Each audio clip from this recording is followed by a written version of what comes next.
इस कार्यक्रम के पुण्यार्जक हैं प्रेमी परिवार कटनी सतना, समाधिस्थ दशम प्रतिमाधारी स्वर्गीय श्री ज्ञानचंद जी जैन सतना, श्रीमती राजकुमारी जैन सतना, श्रीमती माया प्रेमचंद जैन प्रेमी कटनी, श्रीमती अल्पना मिनी इंजीनियर रमेश जैन सतना, श्रीमती संध्या दिनेश जैन बिलासपुर, श्रीमती दीप्ति महेंद्र जैन सतना, श्रीमती दीप्ति संजय जैन रायपुर, श्रीमती पायल अरिहंत जैन कटनी, अक्षय जैन, आशिता जैन, अर्चिता जैन, अक्षत जैन, अंशिका जैन, अरहन जैन, अनुज्ञा जैन।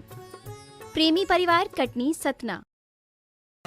ओम ह्रीं जगत शांतिकराय श्री शांतिनाथाय नमः। सर्वोपद्रव शांतिं कुरु कुरु स्वाहा। ओम ह्रीं जगत शांतिकराय श्री शांतिनाथाय नमः। सर्वोपद्रव शांतिं कुरु कुरु स्वाहा। ओम ह्रीं जगत शांतिकराय श्री शांतिनाथाय नमः। सर्वोपद्रव शांतिं कुरु कुरु स्वाहा। ओम ह्रीं जगत शांतिकराय श्री शांतिनाथाय नमः। सर्वोपद्रव शांतिं कुरु कुरु स्वाहा। ओम ह्रीं जगत शांतिकराय श्री शांतिनाथाय नमः। सर्वोपद्रव शांतिं कुरु कुरु स्वाहा। ओम ह्रीं जगत शांतिकराय श्री शांतिनाथाय नमः। सर्वोपद्रव शांतिं कुरु कुरु स्वाहा। ओम ह्रीं जगत शांतिकराय श्री शांतिनाथाय नमः। सर्वोपद्रव शांतिं कुरु कुरु स्वाहा। ओम ह्रीं जगत शांतिकराय श्री शांतिनाथाय नमः। सर्वोपद्रव शांतिं कुरु कुरु स्वाहा। ओम ह्रीं जगत शांतिकराय श्री शांतिनाथाय नमः। सर्वोपद्रव शांतिं कुरु कुरु स्वाहा। ओम ह्रीं जगत शांतिकराय श्री शांतिनाथाय नमः। सर्वोपद्रव शांतिं कुरु कुरु स्वाहा। ओम ह्रीं जगत शांतिकराय श्री शांतिनाथाय नमः। सर्वोपद्रव शांतिं कुरु कुरु स्वाहा। ओम ह्रीं जगत शांतिकराय श्री शांतिनाथाय नमः। सर्वोपद्रव शांतिं कुरु कुरु स्वाहा। ओम ह्रीं जगत शांतिकराय श्री शांतिनाथाय नमः। सर्वोपद्रव शांतिं कुरु कुरु स्वाहा। ओम ह्रीं जगत शांतिकराय श्री शांतिनाथाय नमः। सर्वोपद्रव शांतिं कुरु कुरु स्वाहा। ओम ह्रीं जगत शांतिकराय श्री शांतिनाथाय नमः। सर्वोपद्रव शांतिं कुरु कुरु स्वाहा। ओम ह्रीं जगत शांतिकराय श्री शांतिनाथाय नमः। सर्वोपद्रव शांतिं कुरु कुरु स्वाहा।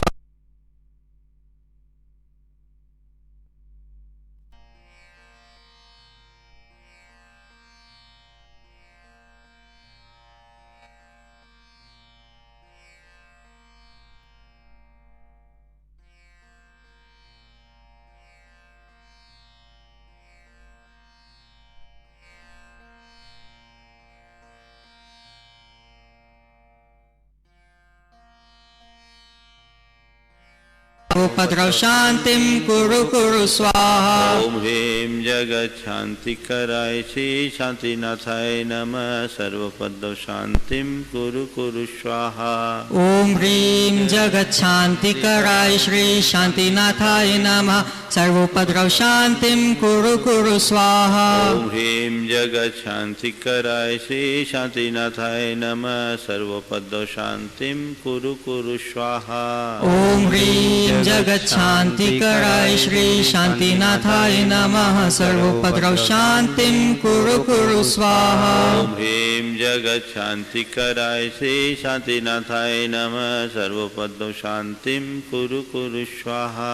ओम ह्रीं जगत शांतिकराय श्री शांतिनाथाय नमः। सर्वोपद्रव शांतिं कुरु कुरु स्वाहा। ओम ह्रीं जगत शांतिकराय श्री शांतिनाथाय नमः। सर्वोपद्रव शांतिं कुरु कुरु स्वाहा। ओम ह्रीं जगत शांतिकराय श्री शांतिनाथाय नमः। सर्वोपद्रव शांतिं कुरु कुरु स्वाहा। ओम ह्रीं जगत शांतिकराय श्री शांतिनाथाय नमः। सर्वपद शांतिं कुरु कुरु स्वाहा। ओम ह्रीं जगच्छान्तिकराय श्री शांतिनाथाय नमः सर्वोपद्रव शांतिं कुरु कुरु स्वाहा। ह्रीं जगच्छान्तिकराय श्री शांतिनाथाय नमः सर्वपद शांतिं कुरु कुरु स्वाहा। ओम ह्रीं जगच्छान्तिकराय श्री शांतिनाथाय नमः सर्वोपद्रव शांतिं कुरु कुरु स्वाहा। ओम ह्रीं जगच्छान्तिकराय श्री शांतिनाथाय नमः सर्वोपद शांतिं कुरु कुरु स्वाहा। ओम ह्रीं जगच्छान्तिकराय श्री शांतिनाथाय नमः सर्वोपद्रव शांतिं कुरु कुरु स्वाहा।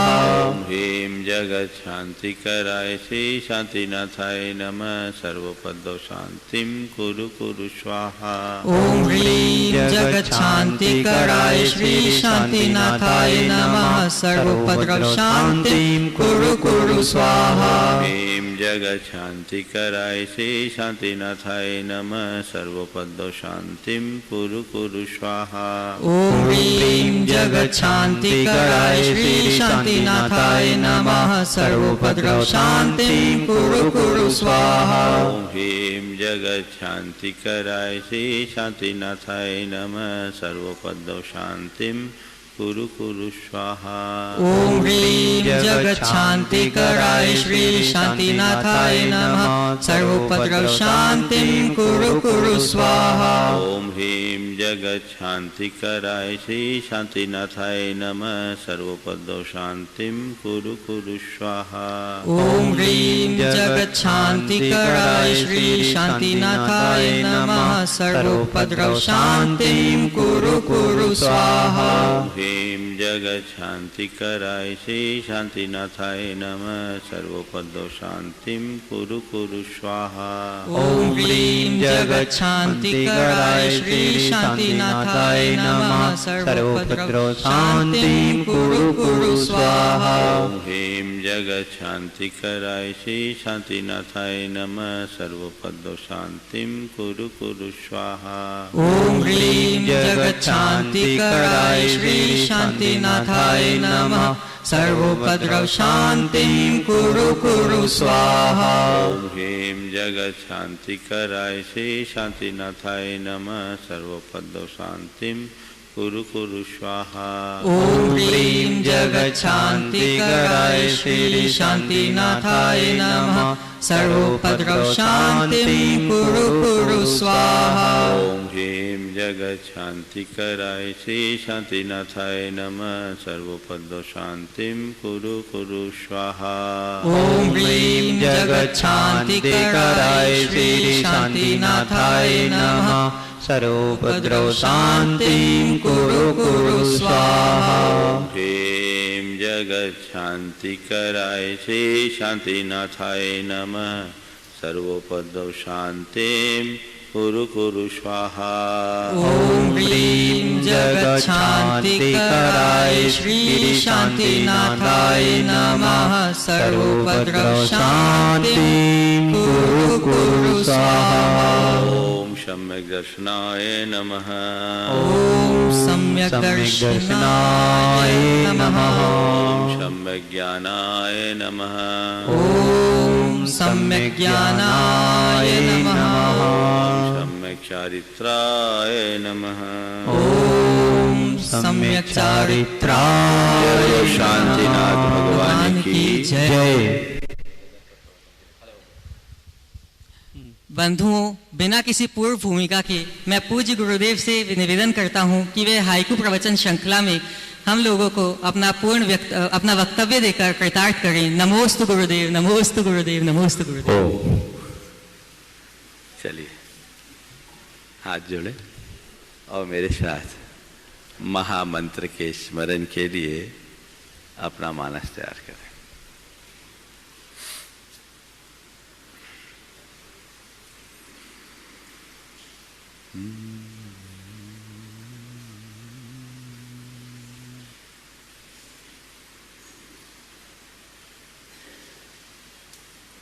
नमो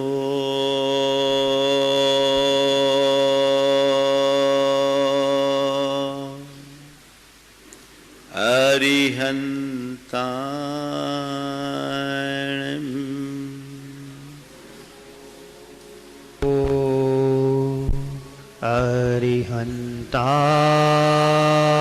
अरिहन्ताणम् नमो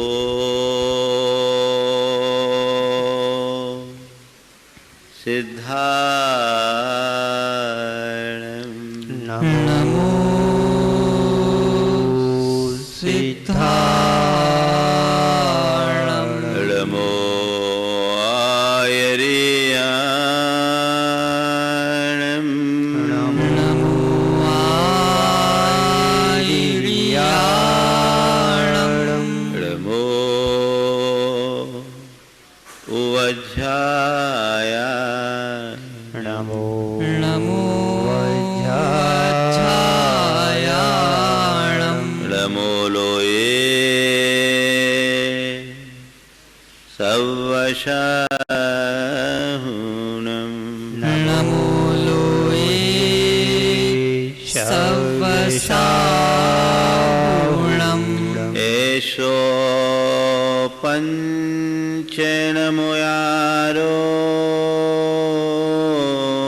ऐसो पंच नमो यारो पावपनाशनो सव पावपणासनो मङ्गलाळं च सवेशिम् मंगलाणं च सव्येसिं परमम्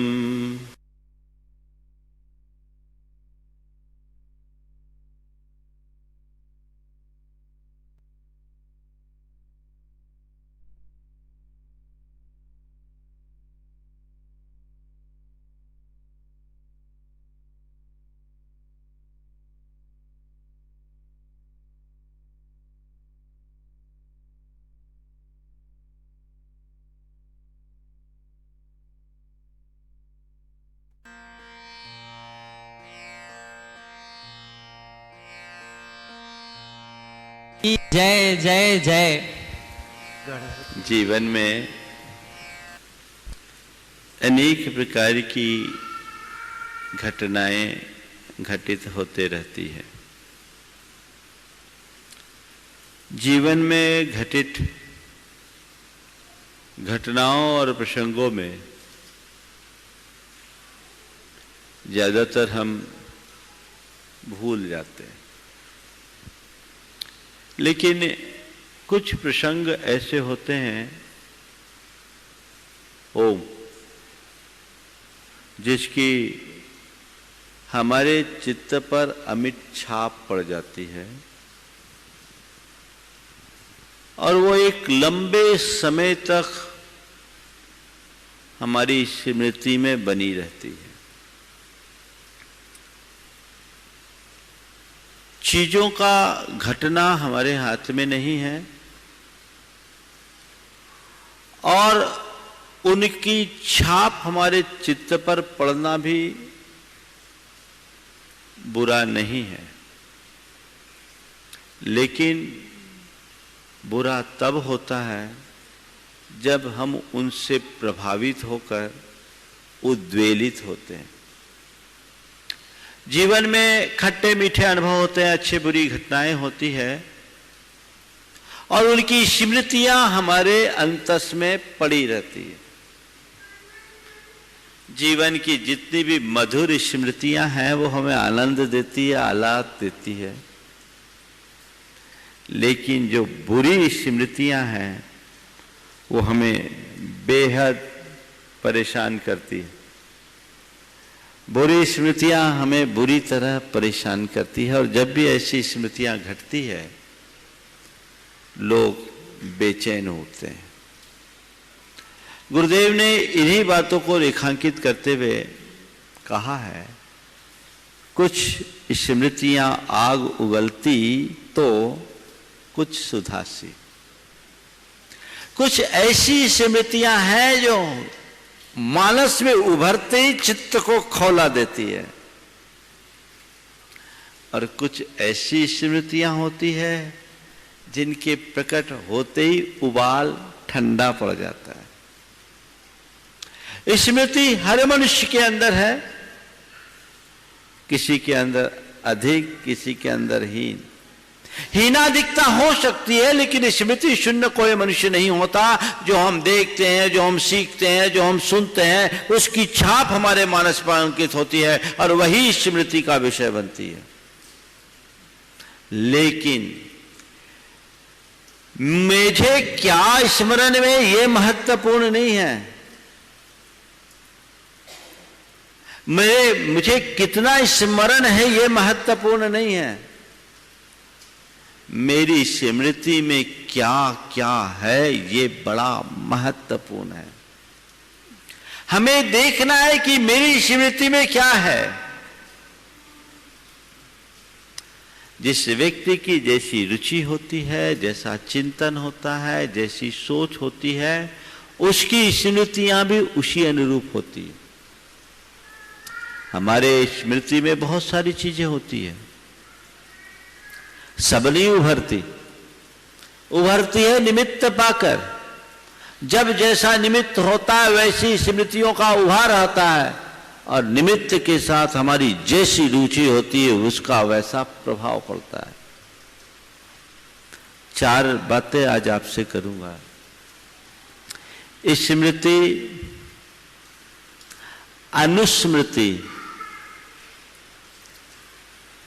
स्मृति, अनुस्मृति, विस्मृति और संस्मृति, ये चारों शब्द जाने पहचाने हुए हैं। स्मृति माइंड में बैठी हुई बात का उभर आना स्मृति है, और ये सहज होती है। स्मरण होना बुरा नहीं है, लेकिन देखना यह है कि मेरी स्मृति कैसी है, अच्छी है या बुरी। किसी भी व्यक्ति या किसी भी वस्तु से जुड़ी हुई आपकी स्मृतियां आपके अनुभव से जुड़ी हुई है, देखना यह है कि वो अनुभव क्या कहता है। अपने घर परिवार में, अनेक अपने व्यवहार में, अपने व्यापारिक क्षेत्र में, अपने कारोबारी क्षेत्र में, अपने दफ्तर में आपका अनेक लोगों से वास्ता पड़ता है और उनके साथ अनेक प्रकार के प्रसंग घटते हैं। वो स्मृतियां भी आपके मन में होती है, लेकिन देखना ये है कि कौन सी बात आपके मन को कितना प्रभावित करती है। अपने मन से पूछना, किसी भी व्यक्ति के साथ घटे हुए अच्छे प्रसंग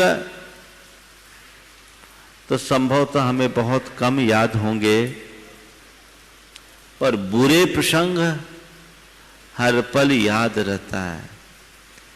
आज से 20 वर्ष पहले भी तुम्हें किसी ने कोई गाली दी हो तो आज भी वो जेहन में अंकित होगा, लेकिन 20 वर्षों में कितने लोगों ने तुम्हारे साथ अच्छा किया उसका कितना याद है। 20 साल की बातों को तो जाने दीजिए। रोज भोजन करते हो, आपकी धर्मपत्नी आपकी रुचि के अनुकूल भोजन बनाकर आपको खिलाती है। अच्छे भोजन की कोई स्मृति आपके मन में नहीं होगी, लेकिन किसी दिन भोजन में गड़बड़ी हुई हो तो वो आपको याद जरूर होगा, है ना। अच्छी बातें मनुष्य को कम याद होती है और बुरी बातें भूली नहीं जाती, और यही मनुष्य को दुखी बनाता है। बीती हुई बात बीत गई, लेकिन उसकी स्मृति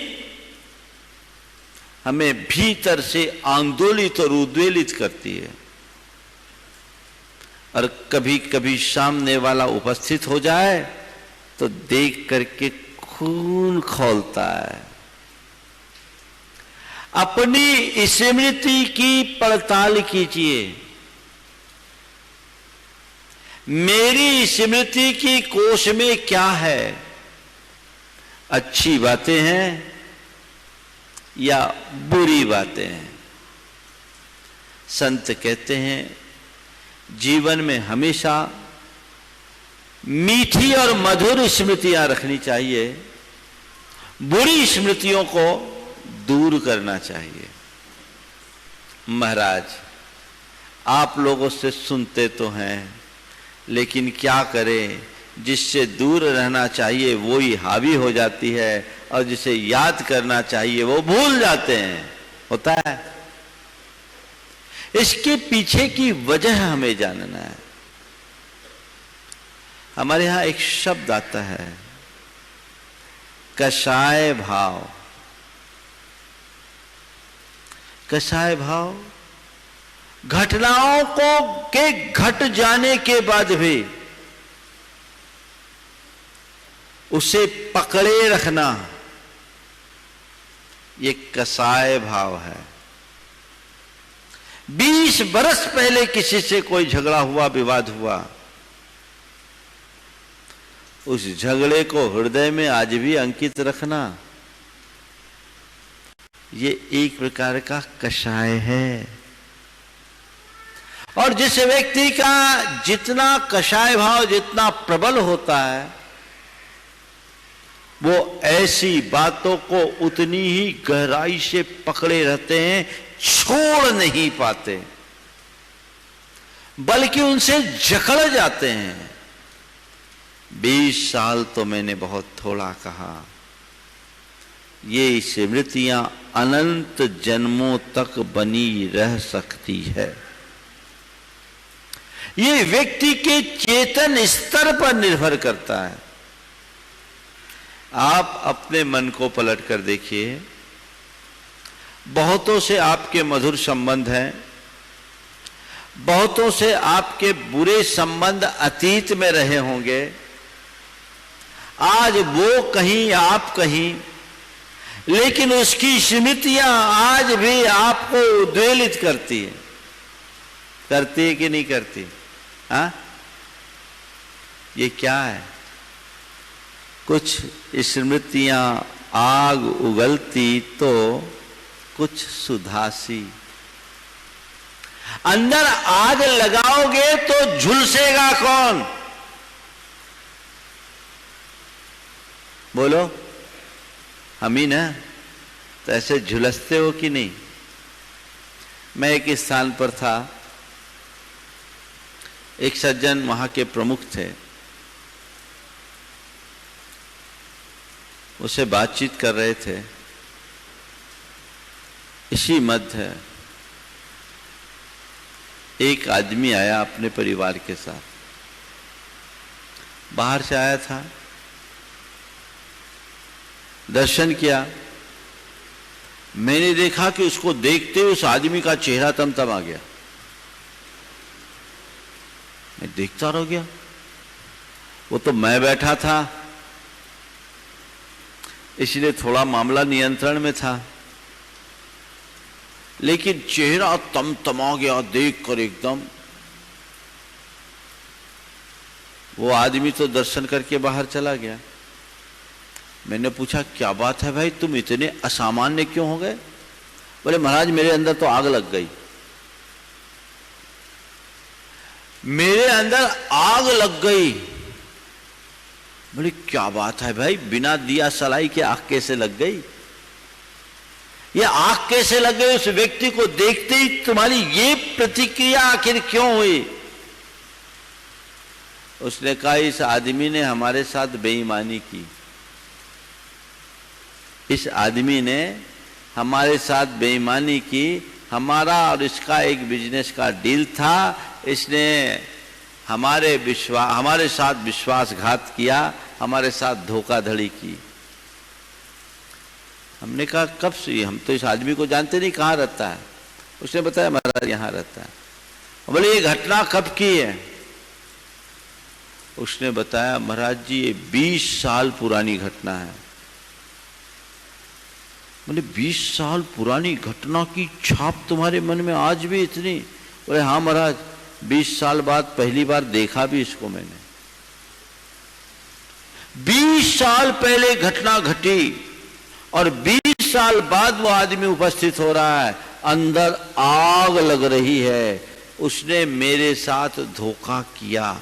हमने कहा भैया 20 साल पहले जब तुम्हारे साथ धोखा किया उस समय तुमने उससे कोई बातचीत क्यों नहीं की, आपस में किया? हाँ महाराज वैसे तो निपट गया था, लेकिन मैं उसे मन से माफ नहीं कर पाया। महाराज ये आदमी पक्का बेईमान है। मैंने उससे कहा बिल्कुल ठीक है, बेईमान को देख करके इस तरह की प्रतिक्रिया होना स्वाभाविक है, पर मैं तुमसे एक सवाल करता हूं, 20 साल में तुमने किसी से कोई बेईमानी नहीं की, ये गारंटी ले सकते हो? नहीं महाराज वो बात अलग है। बोले हद हो गई भाई। एक व्यक्ति के साथ निश्चित अगर उसने कोई बेईमानी की है तो ये गलत कर्म है, नहीं करना चाहिए, धोखाधड़ी नहीं करना चाहिए। पर धोखाधड़ी हो गई और उसे तुमने भोग लिया और उसे 20 साल से अभी तक पाल के रखे हो, इससे तुम्हें हासिल क्या हुआ? मनुष्य के साथ ऐसे कई तरह के अनुभव होंगे, हो सकता उसमें आप भी शामिल हो। वर्षों पूर्व किसी से कुछ गड़बड़ हुआ, वो बात आज आप आज भी पकड़े बैठे हो। ये कब तक चलेगा? और उसको लेकर आप पकड़े, उसने मुझे बोल दिया, उसने मेरा अपमान किया, उसने मुझे नुकसान पहुंचाया। ये नुकसान की बात तो बहुत बड़ी है, छोटी छोटी बातें भी लोग पकड़ लेते हैं। थोड़ी सी गलतफहमी पालते उसे पकड़ लेते हैं।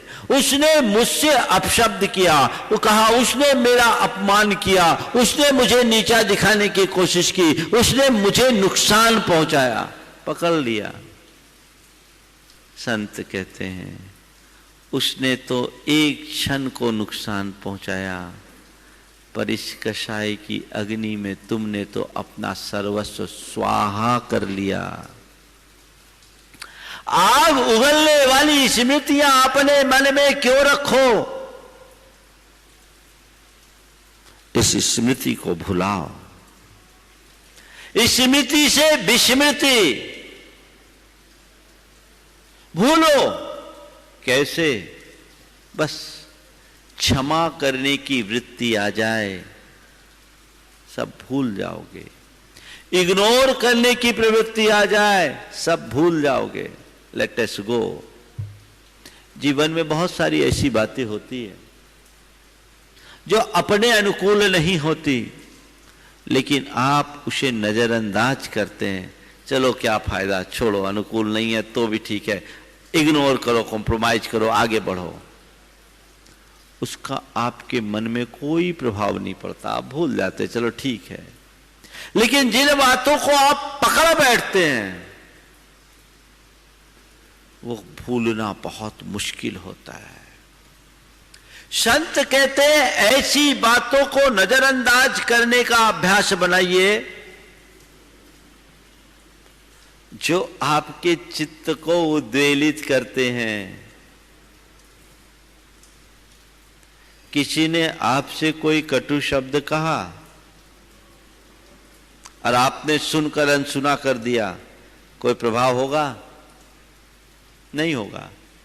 लेकिन उसने एक कटु शब्द कहा, आपने उसे पकड़ लिया, जेहन में बिठाल दिया, वो शब्द आपको पूरे जीवन कचोट सकता है। ऐसा क्यों करो? सुन के अनसुना करो और कह दिया, उसको क्षमा करो। माफ करने की वृत्ति आते ही स्मृति विस्मृति में बदल जाती है। जीवन की जितनी भी कटु स्मृतियां हैं उन्हें हमें भुलाना चाहिए।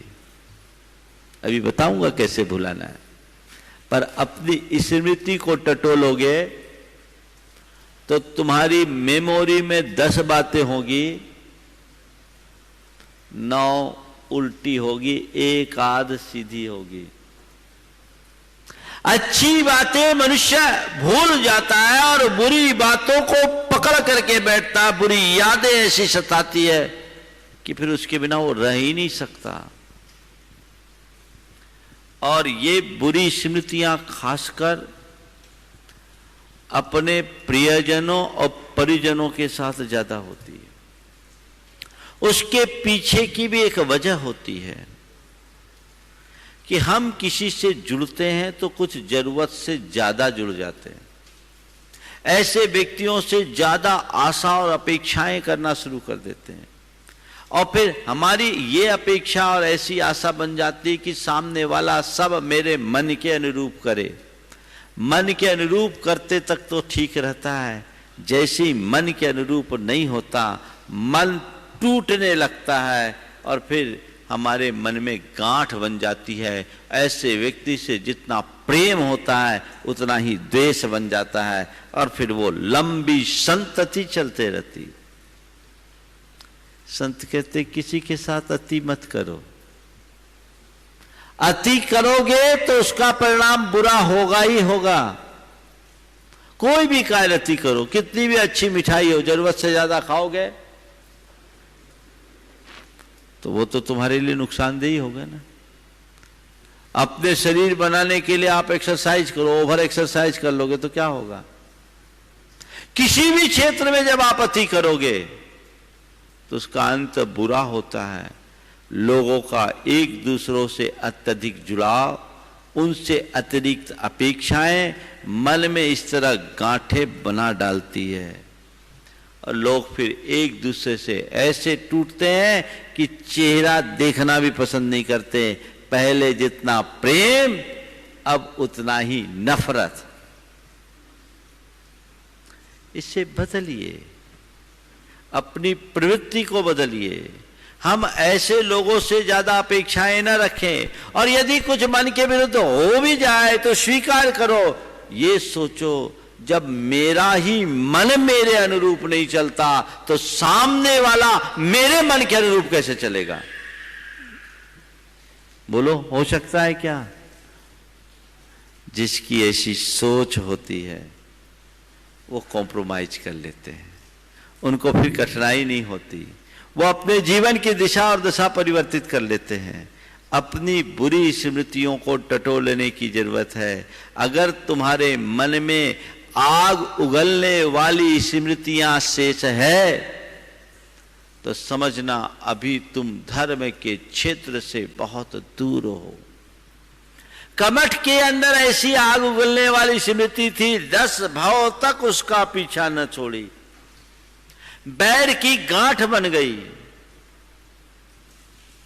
आप अपने संबंधों को लेकर अच्छी स्मृति रखें, बीती हुई बातों को भुलाने की कोशिश करें। एक स्थान पर मैं था,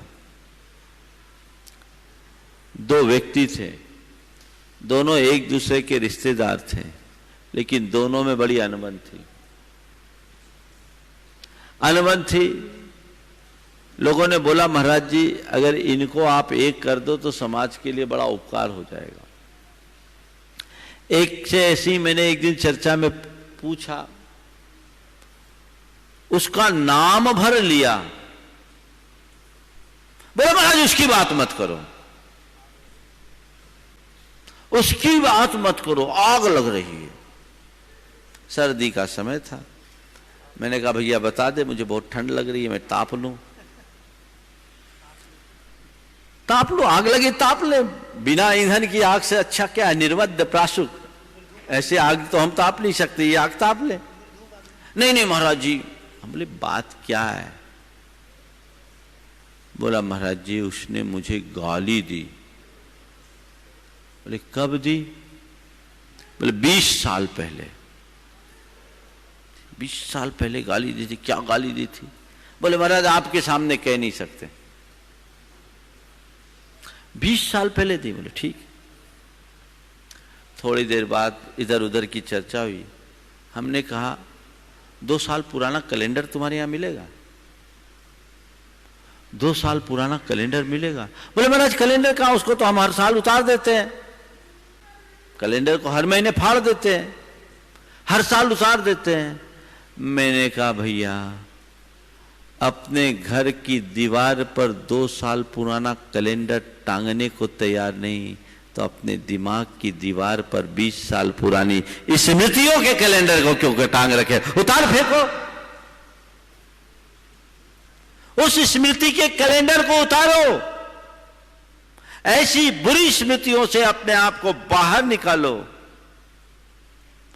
जो तुम्हारे चित्त को अशांत और उद्वेलित करने वाले हैं। महाराज कैसे निकाले? बोले बड़ा सरल तरीका है। क्या है? सामने वाले को बुलाते हैं, वो क्षमा मांगे, तुम क्षमा करो, दोनों एक दूसरे के साथ क्षमा करने और क्षमा मांगने का भाव रख लो, सब अपने आप खत्म हो जाएगा, सब अपने आप खत्म हो जाएगा। संबंधों में मधुरता आ सकती है यदि आपके हृदय में क्षमा का भाव हो।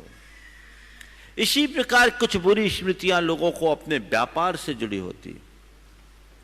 यदि किसी को व्यापार में कभी कोई नुकसान हो गया, वो भूल नहीं पाता, उबर नहीं पाता।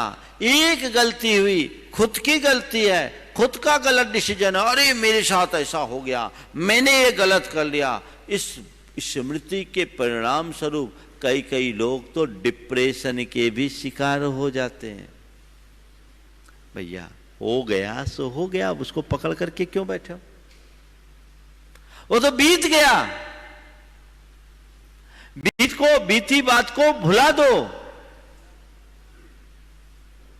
नई शुरुआत करो, नई शुरुआत करने का संकल्प लो। अब उस बात को पकड़ करके बैठ जाने में कोई सार्थकता नहीं है। महाराज ऐसा हो गया, वैसा हो गया, बहुत सारे लोगों के साथ ऐसा होता है। एक युवक ने अपना कारोबार शुरू किया, संयोग कुछ ऐसा हुआ कि पहले ही काम में उसको नुकसान हो गया। उसे जो नुकसान हुआ था उसकी हैसियत के हिसाब से उतना बड़ा नहीं था कि वो उसे बर्दाश्त न कर पाए, लेकिन उसने उस नुकसान को एक बड़ा भारी नुकसान मान लिया और उसने ये सोच लिया कि अब मुझसे कुछ हो ही नहीं सकता, मुझे नुकसान हो गया, मुझे नुकसान हो गया, मुझे नुकसान हो गया। उसके दिमाग में एक ही बात।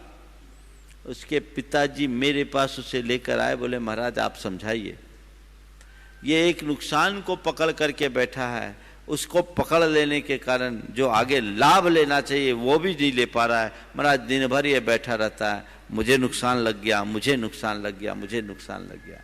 मेरे पास आया तो मैंने उसे समझाया, भैया जीवन में ऐसा कौन व्यक्ति है जो बिना गिरे चलना सीखा है? आज तक जितने भी हैं सब गिरे हैं तभी चल पाए। साइकिल चलाना तुमने सीखा होगा तो भी तुम गिरे होगे, आज तुम साइकिल बेखटक चला सकते हो। साइकिल क्या, तुम गाड़ियाँ चलाते हो, चलाने वाले प्लेन भी उड़ा लेते हैं, लेकिन शुरुआत में तो गिरना पड़ता ही है, गिर कर उठते हैं। तुम एक बार गिरे और उसे पकड़ करके बैठ गए हो, एक बार नुकसान हुआ, इसका मतलब ये नहीं कि तुम्हारा जीवन केवल नुकसान के लिए है। कभी नुकसान तो कभी लाभ भी होता है, उससे अनुभव लो और आगे वैसी गलती की पुनरावृत्ति न करने का संकल्प लो, तब तो फायदा है। उसी को पकड़ करके बैठ जाओगे तो क्या होगा? तुम अगर अपनी दृष्टि को पलटो तो इस नुकसान को नसीहत के रूप में भी देख सकते हो, बदल सकते हो। भूल जाओ उस चीज को, मेरा नुकसान हुआ उसको भूल जाओ, नई बात की शुरुआत करो। आप लोग बोलते हैं ना, भूलो कल की बातें, कल की बात पुरानी, नए सिरे से शुरू करें हम अपनी नई कहानी, है ना? तो कल की बातों को भूलो, उसको भूल जाओ। महाराज कैसे? बोले छोड़ दो। उसके पिताजी बैठे थे, बोले महाराज जी इसको ये बोलिए कि यही सोचे कि हम आज से नई गिनती शुरू कर रहे हैं, अभी तक व्यापार किया ही नहीं, और जो इसने नुकसान किया उसकी भरपाई करने की हमारे पास सामर्थ्य है, वो हमारे लिए नुकसान है ही नहीं। सोच, भुलाने की वृत्ति अपने मन में जगानी होगी, और ये तब जगेगा जब हम अपने सामने अपना लक्ष्य रखेंगे और उस लक्ष्य की प्राप्ति के लिए मेहनत करना शुरू करेंगे। लोग जब ऐसी बुरी स्मृतियों से जकड़ते हैं, उसी में उलझ जाते हैं, उनका लक्ष्य उनके हाथ से छिटक जाता है और रात दिन उसी में लगते हैं। अरे उसमें लगने की जगह अपने लक्ष्य को पाने के लिए मनुष्य परिश्रम करना शुरू करे तो फिर कोई कठिनाई नहीं। मैं आपसे कह रहा था, इस स्मृति उभरना उतनी बुरी बात नहीं है, बुरी स्मृति भी आए तो उतनी बुरी बात नहीं है। उस स्मृति से कुछ अनुभव का पाठ लो और जीवन की दिशा बदलो, लेकिन उस स्मृति को अनुस्मृति मत बनने दो। अनुस्मृति मतलब बस उसी की धुन में लग जाना। इससे तुम्हारा चित्त अशांत और उद्वेलित होगा। वही सोचना, उसने मुझसे ऐसा कहा, उसने मुझसे ऐसा कहा था, उसने मेरा ऐसा किया था, उसने मेरा वैसा किया था। ये और वो के चिंतन में लगने वाला व्यक्ति अपनी प्रगति नहीं कर सकता। अनुस्मृति तो बिल्कुल नहीं होनी चाहिए। विस्मृति हो तो बात ही क्या। अभी चर्चा करूंगा विस्मृति, हम स्मृति से विस्मृति की ओर कैसे जाए और हमें आग उगलने वाली स्मृतियों को विस्मृति में बदलना है। यह हमारा लक्ष्य होना चाहिए। लेकिन ऐसी स्मृति को प्रथम चरण में अनुस्मृति ना होने दें, अपने लक्ष्य की अनुस्मृति करें। निरंतर अपने ध्येय और अपने मकसद को सामने रख करके चलें, उसे महत्व देने की कोशिश करें। आपको आपका ध्येय सामने रहेगा तो आप कुछ कर ही नहीं पाओगे, इधर उधर की बातें नहीं आएगी। लेकिन जिनके अंदर बुरी स्मृतियां आती है, हावी हो जाती है, वो उसी की अनुस्मृति में लग जाते हैं, वो अपना लक्ष्य भुला देते हैं और कोई काम भी नहीं कर पाते, खाली बैठे रहते हैं। संत कहते हैं नहीं, खाली मत बैठो, परिश्रम करो, अपने आप को अपने लक्ष्य की प्राप्ति के लिए इंगेज कर दो। फुर्सत ही नहीं मिलेगी। जब इधर उधर की फुर्सत ही नहीं होगी तो इधर उधर की बातें दिमाग में कहाँ आएगी? आएगी क्या? नहीं आएगी। एक बात मनोविज्ञान में ऐसा कहा गया, हमारी मेमोरी में जितनी भी चीजें हैं, यदि हम उन्हें लंबे समय तक दोहराए नहीं तो स्मृति विस्मृति में परिवर्तित हो जाती है। स्मृति विस्मृति में परिवर्तित हो जाती है। हम अनुस्मृति करेंगे तो बनी रहेगी। कई बार बोलते हैं ना, हमारा घाव अभी भी हरा है। तो घाव हरा कब होता है? जब रोज उसको खरोचो। छोटा सा भी घाव है, उसको रोज खरोचोगे तो रोज रोज खरोचने से साधारण घाव भी हरा बन जाता है, वो भर नहीं पाता। अपने बुरी स्मृतियों के घाव को भरना चाहते हो तो उसे दोहराना बंद कर दो, उसकी अनुस्मृति बंद कर दो, यानी उसे खरोचना बंद कर दो, खुजाना बंद कर दो। देखो थोड़े दिन में कैसा भी गहरा घाव क्यों ना हो, अपने आप भर जाएगा। तो अनुस्मृति से बचिए। ऐसी बातें यदि स्मरण में आए तो अपने चित्त को डाइवर्ट कर लीजिए। कुछ अच्छा पढ़ने लीजिए, कुछ पढ़ने लगिए, कुछ अच्छा सुनने लगिए, उस स्थान से हट जाइए, अच्छी बातें करना शुरू कर दीजिए, अपने आप को अच्छा मोटिवेशन देना शुरू कर दीजिए। धीरे धीरे उधर से आपका चित्त हटेगा, स्मृति विस्मृति में बदल सकती है। और ये बुरी स्मृतियां यदि विस्मृति में चले जाए तो फिर कहना क्या। पर हमारे सबकॉन्शियस में इतनी गहरी बैठ जाती है कि सालों बाद प्रकट होती है, अचानक प्रकट हो जाती है। अच्छी बातें लोग प्रायः भूलते हैं, बुरी बातों को पकड़ करके रखते हैं, क्योंकि मनुष्य के मन में बुराइयों का बाहुल्य है। संत कहते नहीं, अच्छी बातों की स्मृति रखो, उस स्मृति को बनाए रखने के लिए उसकी अनुस्मृति करो। अच्छी बातें रोज रोज दोहराओ, उसे कभी भूलो मत, उसकी विस्मृति नहीं होनी चाहिए, हृदय में पत्थर की लकीर की तरह अंकित कर लो, और बुरी बातों को पानी की लकीर बना डालो। क्या हुआ? अच्छी बातों को, अच्छी यादों को पत्थर की लकीर बनाओ, और बुरी बातों को पानी की लकीर। पत्थर की लकीर कभी मिटती नहीं, और पानी की लकीर कभी टिकती नहीं।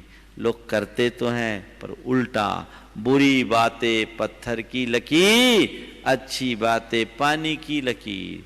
तुमसे कोई कितना तुम पर एहसान किया, वो भूल गए, हमें याद नहीं है ना, हमें याद नहीं है। एक बार एक सज्जन ने मुझसे कहा, बहुत पुरानी बात है, बोले महाराज आपकी स्मरण शक्ति बड़ी तेज है, आपकी स्मरण शक्ति बड़ी तेज है, आपको कितना याद रहता है, कैसे याद कर लेते हैं? हमने कहा हमें आटे दाल का भाव याद थोड़ी करना पड़ता है, हमारा तो ये काम ही याद होता है। नहीं महाराज, आप तो हम देखते हैं कि सन ईस्वी सब बता देते हैं, 20-20, 30-30 साल पुरानी बातें आप बताते हैं। हमने कहा भैया ये तो सबके साथ हो सकता है। नहीं महाराज हमें तो याद नहीं रहते। हमने उससे पूछा, ये बताओ 20 वर्ष पहले अगर किसी ने गाली दी तो तुम्हें वो याद है कि नहीं? हाँ महाराज वो तो याद रहती है। हमने कहा तुम उसको याद रखते हो इसलिए ये याद नहीं रहता, हम उसको भूल जाते इसलिए ये याद रहता है। बुरी बातें तुम याद रखते हो, यानी तुम्हारी स्मरण की क्षमता तो है, पर तुम उसमें डालते ही वैसा डाटा। अच्छी बातें अपने मन मस्तिष्क में अंकित कीजिए, ऐसी स्मृतियों से अपने चित्त को भरिए जो अमृत का काम करे। कुछ स्मृतियां आग उगलती तो कुछ सुधासी, मीठी स्मृतियां, मधुर स्मृतियां, अमृतमय स्मृतियां हर मनुष्य के साथ है, उसे कभी भूलना नहीं। वो याद होनी चाहिए, स्थायी याद होनी चाहिए। खासकर उन स्मृतियों को तो कतई मत भूलना जिससे तुम्हारे जीवन का रूपांतरण होता हो, और उन्हें कभी याद मत करना जिससे तुम्हारा जीवन विकृत होता हो, मन खराब होता हो। तो अच्छी बातों की अनुस्मृति हो और बुरी बातों की विस्मृति हो। स्मृति से विस्मृति, आप स्मृति से अनुस्मृति में हैं। हम कहते हैं अनुस्मृति हो किसकी? अच्छी बातों की, याद रखो। और चौथी है संस्मृति। संस्मृति यानी याद रखने योग्य बातें, संस्मरण बोलते हैं। संस्मरण क्या है? ऐसी बात जो हमेशा याद रखी जाए। अपने जीवन में घटित अनुभवों को अपने स्मृति के कोष में स्थायी रखो और वक्त बेवक्त लोगों को सुनाओ, ताकि लोग उससे प्रेरणा पाकर अपने जीवन को बदल सके। मैं आपको बहुत संस्मरण सुनाता हूं ना। मेरे प्रवचनों में तो घटित प्रसंग ही होते हैं, और कई लोग बोलते हैं महाराज हमारे जीवन की बातें आप हम लोगों को सुनाते हैं, हम तो भूल जाते हैं, आप याद कैसे रखते हैं? बहुत सारे लोग हैं, मैं जो बातें मुझसे लोग करके जाते हैं मैं उसको अपनी फैक्ट्री में डालता हूं और उसको फिर प्रोसेस करके आप लोगों तक सुना देता हूं। तो महाराज हम तो आपको बताए 10 साल 20 साल 25 साल पहले, और हम तो भूल भी गए, आपको याद है। हाँ, इसलिए कि तुम बुरी स्मृतियों को पालते हो, हम अच्छी स्मृतियों को पोसते हैं। हमारी दृष्टि में संस्मृति है, हम अनुभव का पाठ पढ़ना चाहते हैं। जीवन की वे सारे अनुभवों को अपने स्मृति के कोश में रखो, चाहे वो अच्छे हो या बुरे, जिससे और कोई प्रेरणा पा सके। पहले जमाने में बड़े बुजुर्ग अपने जीवन का अनुभव संतान को सुनाते थे और संतान आदर पूर्वक, श्रद्धा पूर्वक उनकी बातों को सुनती थी और निभाती थी। उनके पास अनुभवों का खजाना होता था और वे सारे अनुभव लोगों के जीवन पर्यंत काम में आते थे। आज ये परंपरा खत्म हो गई। क्यों? अब बुजुर्गों का वो सम्मान भी नहीं बचा, अब उनसे कोई अनुभव लेने के लिए तैयार भी नहीं। समय बदला है, चीजें दूसरी तरफ डाइवर्ट हो रही है। संत कहते नहीं, अच्छी स्मृतियां हमें रखनी चाहिए, जीवन के अनुभव का पाठ स्व पर तक पहुंचाना चाहिए। वो संस्मृति है तो हम स्मरण, विस्मरण, अनुस्मरण और संस्मरण, स्मृति, विस्मृति, अनुस्मृति और संस्मृति, ये चारों बातों को ध्यान में रखें और अपना जीवन यदि ऊंचा उठाना चाहते हो तो स्मरणीय कार्य करो। तुम्हारा जीवन औरों के लिए संस्मरण बन जाए। ऐसा कार्य करो कि लोग सुबह उठते ही तुम्हारा स्मरण करें। कब? जब हम कुछ अच्छा काम करेंगे, तब जीवन को उस दिशा में आगे बढ़ाएंगे, तब ये हमारा जीवन आगे बढ़ सकता है। अन्यथा और कोई रास्ता नहीं है। अब सवाल है महत्वपूर्ण कि बुरी स्मृतियों को हम कैसे दूर मिटाएं। 4 उपाय है। सबसे पहला उपाय, क्षमा करने की भावना जगाएं। जिनके साथ आपके संबंध बिगड़े हैं उनसे आप क्षमा मांगिए, क्षमा कीजिए, भूल जाइए। क्षमा करने और क्षमा मांगने की वृत्ति यदि मन में आ जाए, चीजें चले जाती। चलो भाई भूल जाओ, जो हुआ सो हुआ, आगे चलो। आप लोग बोलते हैं ना, जो हुआ उसको भूल जाओ, आगे चलो। और व्यक्ति मन से अगर एक बार क्षमा कर देता है तो बातें भूल जाती है, फिर वो गांठ नहीं बनती। हृदय में उस क्षमा की शक्ति को बढ़ाइए। ये एक बहुत बड़ी ताकत है। यदि इसे अपना लोगे तो इस तरह की स्मृतियां आपके मन में हावी नहीं हो पाएगी। आगे बढ़ने के लिए क्षमा भाव बहुत जरूरी है।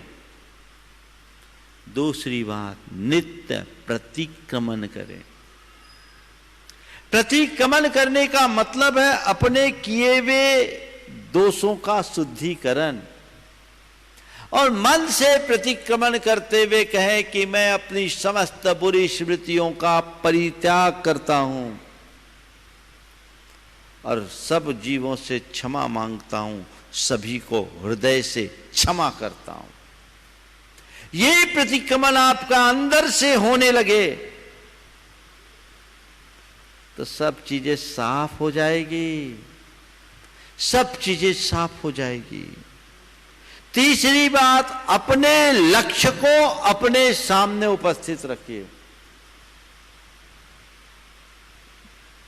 अगर आपका व्यापारिक लक्ष्य है तो व्यापारिक लक्ष्य को रखिए, पारिवारिक लक्ष्य है तो पारिवारिक लक्ष्य को रखिए, और जीवन के आध्यात्मिक उन्नति का लक्ष्य है तो उसे सामने रखिए। हर पल उसका ध्यान रखिए। लक्ष्य को सामने रखने से लक्ष्य में बाधा उपस्थित करने वाले रोड़े अपने आप दूर हो जाते हैं। अगर ये स्मृतियां मेरे लिए बाधक है तो मुझे इन्हें हटाना है। लक्ष्य सामने होना चाहिए। मुझे ये कार्य करना है, ये कार्य करना है। लक्ष्य की धुन। अपने जीवन को आगे बढ़ाना चाहते हो तो आध्यात्मिक धुन रखो। मुझे अपने संबंधों को अच्छा रखना है, मुझे मधुर स्मृतियां रखनी है, मुझे मधुर स्मृतियां रखनी है, मुझे अंदर से पवित्र होना है, मुझे अपने मन को निर्मल बनाना है, ये धुन अंदर होनी चाहिए।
इस कार्यक्रम के पुण्यार्जक थे प्रेमी परिवार कटनी सतना, समाधिस्थ दशम प्रतिमाधारी स्वर्गीय श्री ज्ञानचंद जी जैन सतना, श्रीमती राजकुमारी जैन सतना, श्रीमती माया प्रेमचंद जैन प्रेमी कटनी, श्रीमती अल्पना मिनी इंजीनियर रमेश जैन सतना, श्रीमती संध्या दिनेश जैन बिलासपुर, श्रीमती दीप्ति महेंद्र जैन सतना, श्रीमती दीप्ति संजय जैन रायपुर, श्रीमती पायल अरिहंत जैन कटनी, अक्षय जैन, आशिता जैन, अर्चिता जैन, अक्षत जैन, अंशिका जैन, अरहन जैन, अनुज्ञा जैन।